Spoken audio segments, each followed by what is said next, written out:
சிறகடிக்க ஆசை சீரியலோட upcoming episode என்னன்னு பார்க்கலாம். வித்யா மூலமாக முத்துவுக்கு எல்லா உண்மையும் ரொம்ப தெளிவாகவே தெரிய வருது. பிரச்சனைக்கெல்லாம் பின்னாடி இந்த பார்லலமாக தான் இருந்திருக்காங்க, அவங்கள சும்மா விடவே கூடாது அப்படின்னு சொல்லிட்டு உடனே போலீஸை பார்க்கறதுக்காக முத்து போகிறாரு. அங்கே போனது மட்டும் இல்லாமல் வித்யா பேசின எல்லாத்தையும் அவங்க தெளிவாக சொல்கிறாரு.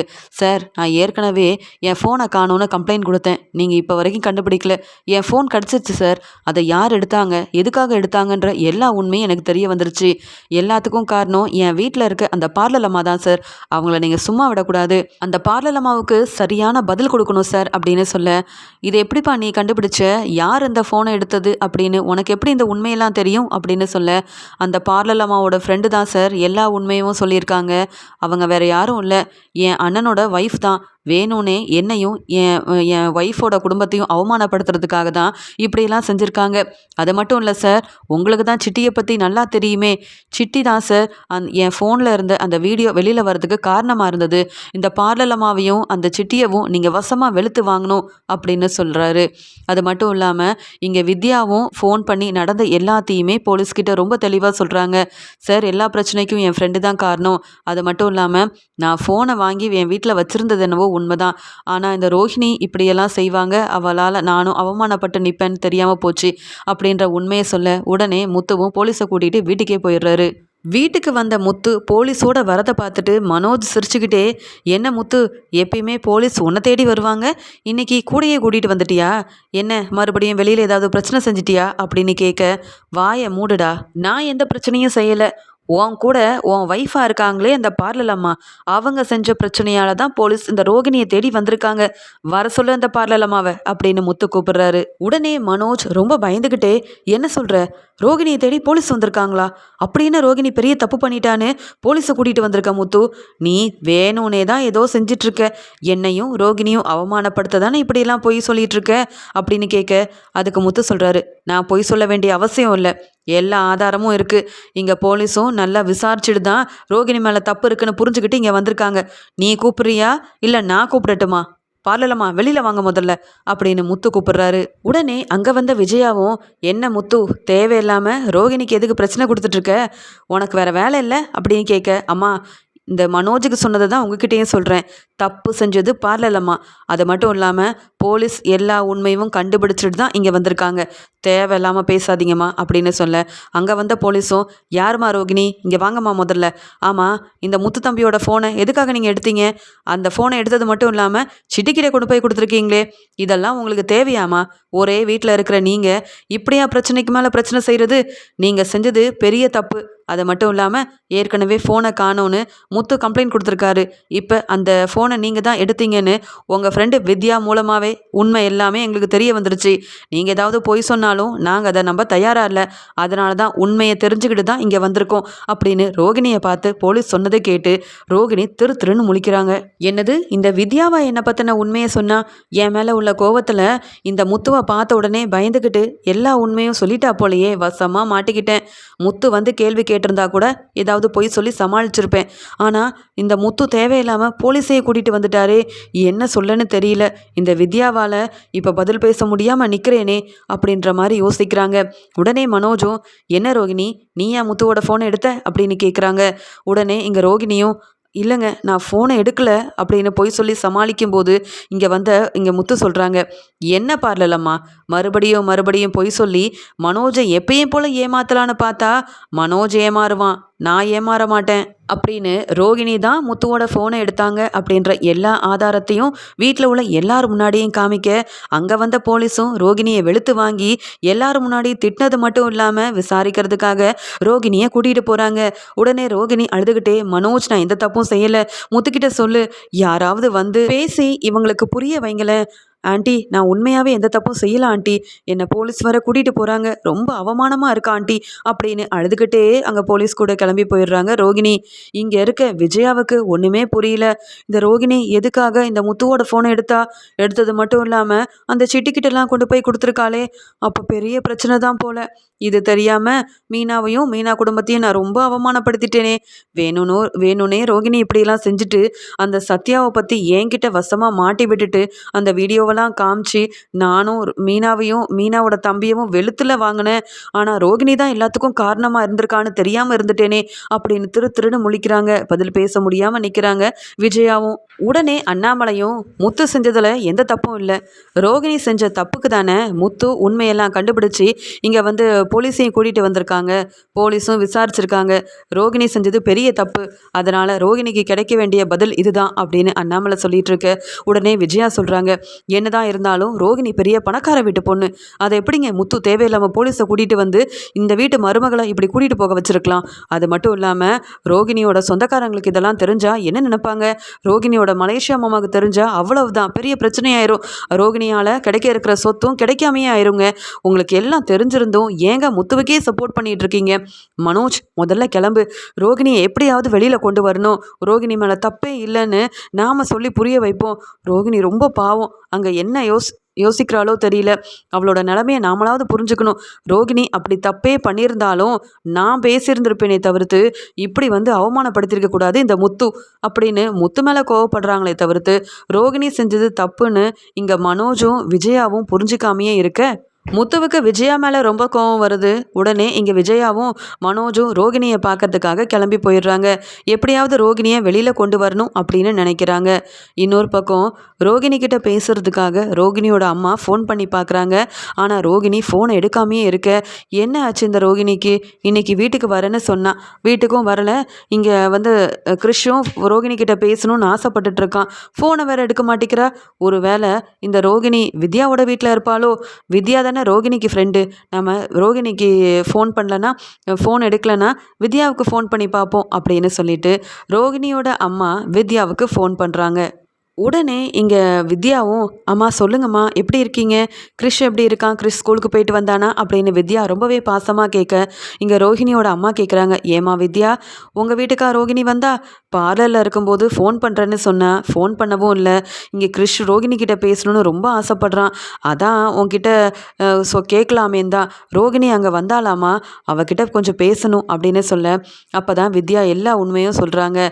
இந்த முத்து மூலமாக எல்லா உண்மையும் வீட்டில் உள்ள எல்லாருக்கும் தெரிஞ்சிருச்சு. இப்போ ரோகிணி வீட்லேயும் இருக்க வாய்ப்பில்லை, போலீஸ்கிட்ட வசமாக மாட்டிக்கிட்டா ரோகிணி அப்படின்ற உண்மையை சொல்கிறாங்க. ரோகிணி செஞ்சது பெரிய தப்பு தானே. முத்துவோட ஃபோன் எடுத்தது மட்டும் இல்லாமல் சிட்டிக்கிட்ட கொண்டு போய் கொடுக்க வசமாக மாட்டிக்கிட்டா ரோகிணி. எல்லா உண்மையவும் முத்து மீனாவுக்காக நான் சொல்ல வேண்டியதாக போயிடுச்சு.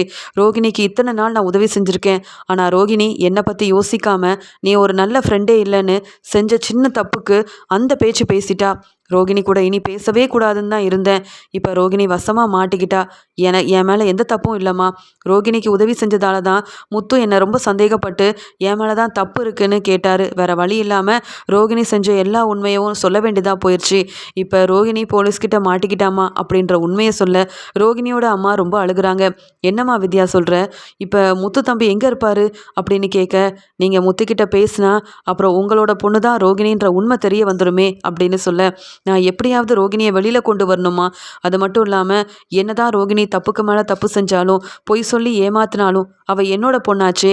அவள் வாழ்க்கை நல்லா இருக்கணும்னு நினச்சி தான் அவள் சொன்ன பொய்யெல்லாம் நானும் ஏற்றுக்கிட்டு யார்கிட்டையும் இந்த உண்மையை சொல்லாமல் இருந்தேன் அப்படின்னு சொல்லிட்டு ஃபோனை வச்சிடுறாங்க. ரோகிணியை எப்படியாவது அங்கேருந்து கூட்டிகிட்டு வரணும், என் பொண்ணுக்கு எந்த பிரச்சனையும் வரக்கூடாது அப்படின்னு நினச்ச ரோகிணியோட அம்மாவும் அழுதுகிட்டே ரோகிணியை பார்க்க அங்கே வராங்க. இன்னொரு பக்கம் ரோகிணியால் இங்கே சிட்டியும் வசமாக மாட்டிக்கிறாரு. சிட்டியவும் ரோகிணியவும் நிற்க வச்சு விசாரிக்கும் போது, எப்படி முத்துவோட ஃபோன் உங்ககிட்ட வந்தது? இந்த ரோகிணி தானே கொண்டு வந்து கொடுத்தாங்க அப்படின்னு சிட்டிக்கிட்ட சொல்லும்போது சிட்டி யோசிக்கிறாரு. ஏற்கனவே இந்த முத்து மீனாவால் பிரச்சனைக்கு மேலே பிரச்சனை வர எனக்கு பணம் தர வேண்டியவங்க யாரும் பணத்தை தர மாட்டேங்கிறாங்க. வட்டி பணத்தை சரியாக தந்தது இந்த ரோகிணி தான். இப்போ ரோகிணியால் நானும் வசமாக மாட்டிக்கிட்டேனே அப்படின்னு நினச்சி சிட்டி ரோகிணியை வசமாக மாட்டி விட்டுட்டு நான் தப்பிச்சிடணும். ரோகிணிக்காகலாம் நான் இவங்க கிட்ட அவமானப்பட்டு நின்னா என்கிட்ட பணம் வாங்கினவங்க யாரும் என்னை மதிக்க மாட்டாங்க. பணம் நான் நிறைய பேருக்கு கொடுத்துருக்கேன், அந்த பணமும் திரும்பி வராதுன்னு நினச்சிக்கிட்டு, சார் என் மேலே எந்த தப்பும் இல்லை சார், இந்த ரோகிணி தான் வேணும்னே முத்துவோட ஃபோனை கொண்டு வந்து கொடுத்தாங்க, அதில் ஒரு வீடியோ இருக்குது, எனக்கு நீங்கள் தான் உதவி செய்யணும், அந்த வீடியோ வெளியில் வந்தால் தான் முத்துவும் மீனாவும் அவமானப்பட்டு நிற்பாங்க அப்படின்லாம் என்கிட்ட உதவி கேட்டாங்க. நானும் செஞ்சு கொடுத்தேன். ஆனால் இப்போ எதுவும் தெரியாத மாதிரி என் மேலே தான் தப்பு இருக்குன்னு இந்த ரோகிணி பொய் சொல்லி ஏமாத்துறாங்க சார்.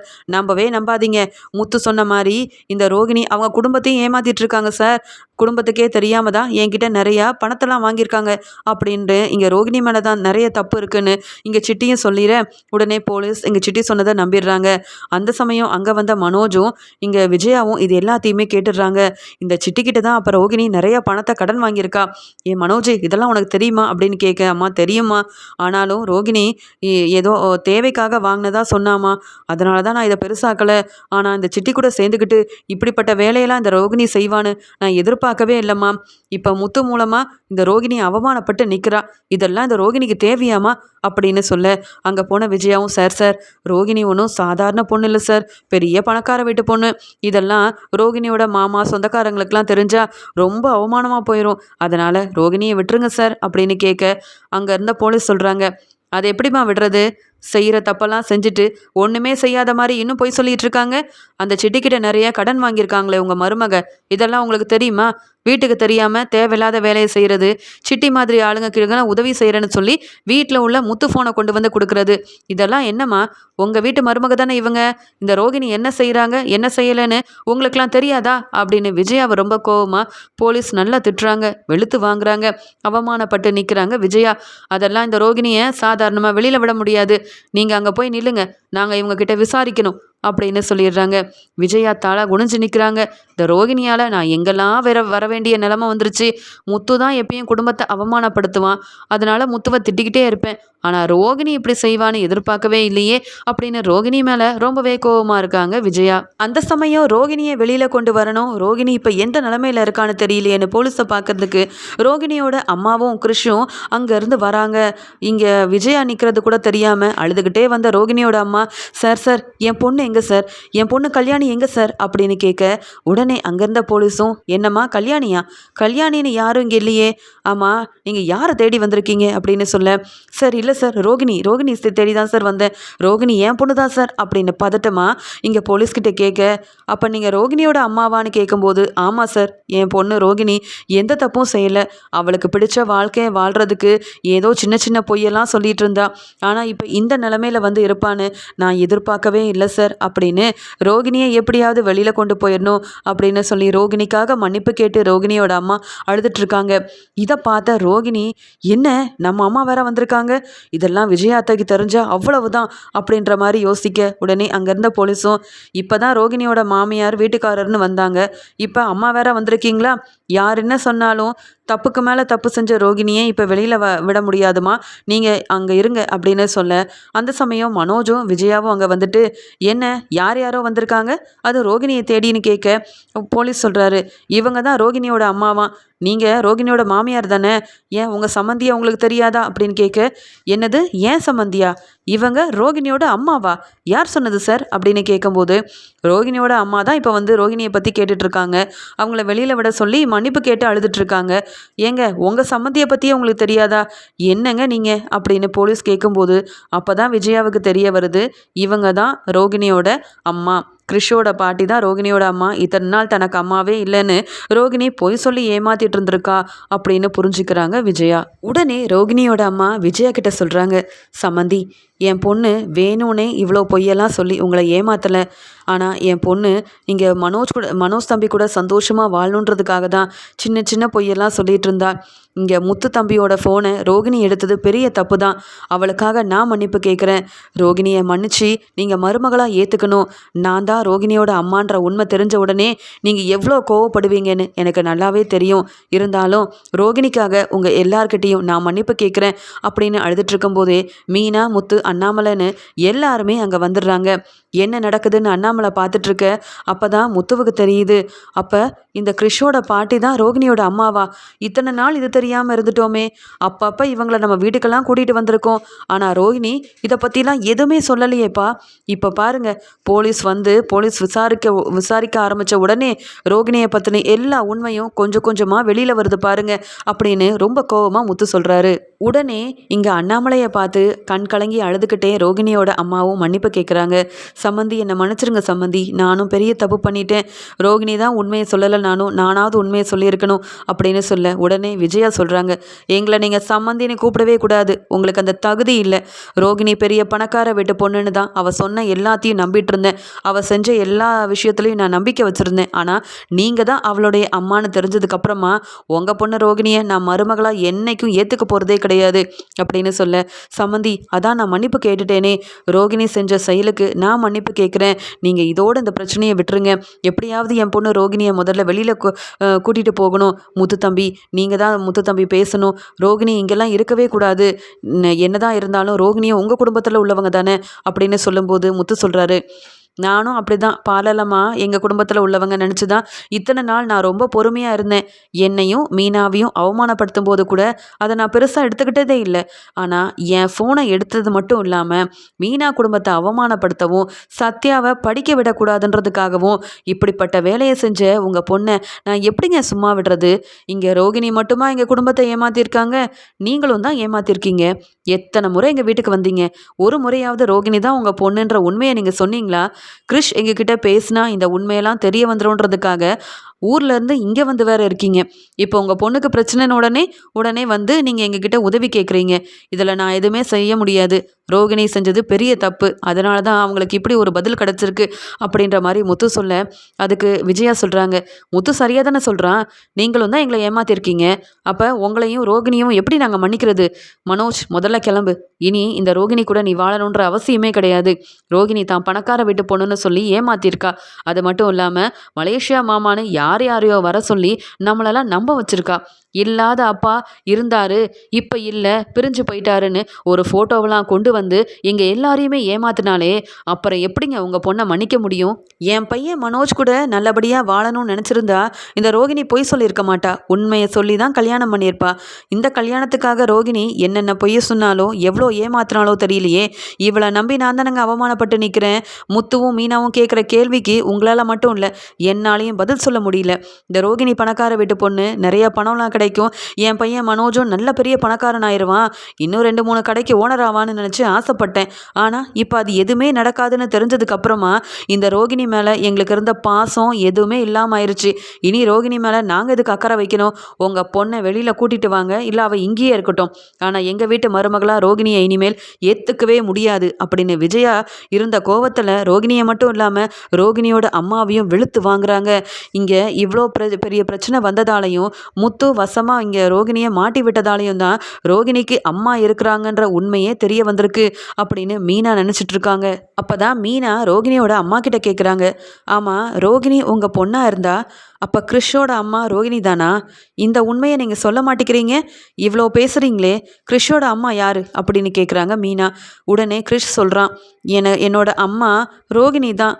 எங்கள் பாட்டி இந்த உண்மையை வெளியில் சொல்லக்கூடாதுன்னு சொன்னாங்க. ஆனால் எனக்கு என் அம்மாவை கூப்பிடணும், அவங்க கூடவே இருக்கணும்னு ரொம்ப ஆசையாக இருக்குது மீனாத்தை அப்படின்னு சொல்லி அழுகும்போது இங்கே முத்துவுக்கும் அண்ணாமலைக்கும் ரொம்ப கோபம் வருது. ரோகிணி தனக்கு கல்யாணமான உண்மையவே மறைச்சி ஏமாற்றி தனக்கு பையன் இருக்கிறத கூட சொல்லாமல் மனோஜை கல்யாணம் பண்ணி குடும்பத்தை ஏமாற்றிட்டாளே அப்படின்னு விஜயாவுக்கு கோபம் வருது. உண்மையெல்லாம் தெரிஞ்சுக்கிட்டு இங்கே அண்ணாமலை வீட்டில் உள்ள எல்லாருமே பேரதிர்ச்சி அடைகிறாங்க. உடனே அங்கேருந்த போலீஸ் சொல்கிறாங்க, பார்த்தீங்களா குடும்பத்தையே எப்படி ஏமாத்திருக்காங்க அந்த ரோகிணி, இவங்கள வேற வெளியில் கொண்டு போகணுன்னு அவங்களுக்காக சப்போர்ட் பண்ணி பேச வந்தீங்களே, இப்போ என்னம்மா சொல்கிறீங்கன்னு கேட்க, அதுக்கு உடனே விஜயாவும், இவ எனக்கு இனி மருமகளே கிடையாது, இவ வெளியில் வந்தாலும் வரலனாலும் என் வீட்டு மருமகளாக முடியாது. வா மனோஜ், இவ்வளோ ஏமாத்தின இந்த ரோகிணி கூட இனி நீ எப்படி சந்தோஷமாக வாழ முடியும்? ரோகிணிக்கு ஏற்கனவே கல்யாணமான உண்மையை கூட அவள் மறைச்சிட்டா. இனி இவளை நான் மருமகளாக ஏற்றுக்க போகிறதே இல்லை. ரோகிணி, என்னைக்கு இருந்தாலும் நீ என்னை பார்க்க வந்த, நான் உன்னை வெளுத்து வாங்கிடுவேன். ஆனால் நீ எங்களை ஏமாத்தினதுக்கு உனக்கு கண்டிப்பாக நான் செய்ய வேண்டியதை செஞ்சு தான் ஆவேன். இப்போவே நீ நல்லா அனுபவிக்கிற.